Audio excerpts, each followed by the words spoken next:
Je vous salue dans le beau et précieux nom de notre Seigneur Jésus-Christ. Méditons ensemble le texte d'Ézéchiel chapitre 33, le verset 17 à 20. Je fais la lecture. Les enfants de ton peuple disent: la voie du Seigneur n'est pas droite, c'est leur voie qui n'est pas droite. Si le juste se détourne de sa justice et commet l'iniquité, il mourra à cause de cela.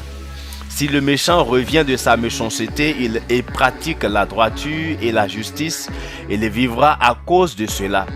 Vous dites: la voie du Seigneur n'est pas droite.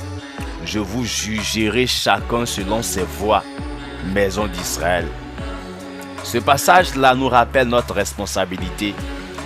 Et il est important de comprendre que dans un premier temps, notre responsabilité est celle de notre vie et de la vie des autres.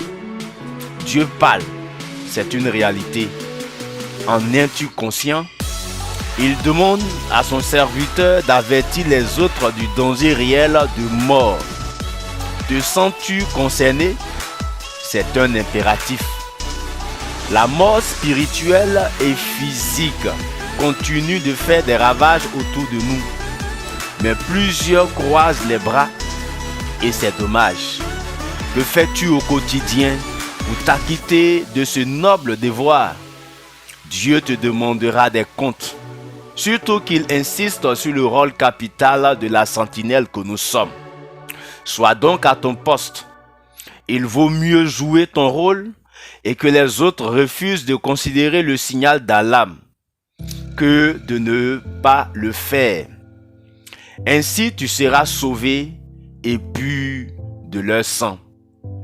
Nous sommes responsables de notre salut.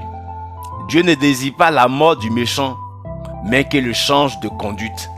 En effet, la repentance du pécheur le sauve de l'enfer. C'est pourquoi quiconque croit en Jésus est délivré du châtiment éternel, quels que soient ses péchés. Mais il doit persévérer dans les voies de Dieu jusqu'à la fin de ses jours pour accéder au paradis. C'est ainsi que le juste qui pratique l'iniquité périra en enfer. On est donc sauvé pour être au service des autres et non pour croiser les bras. Il faut se maintenir dans l'obéissance. Chacun est responsable de son salut et de celui des autres. À quoi t'engages-tu désormais?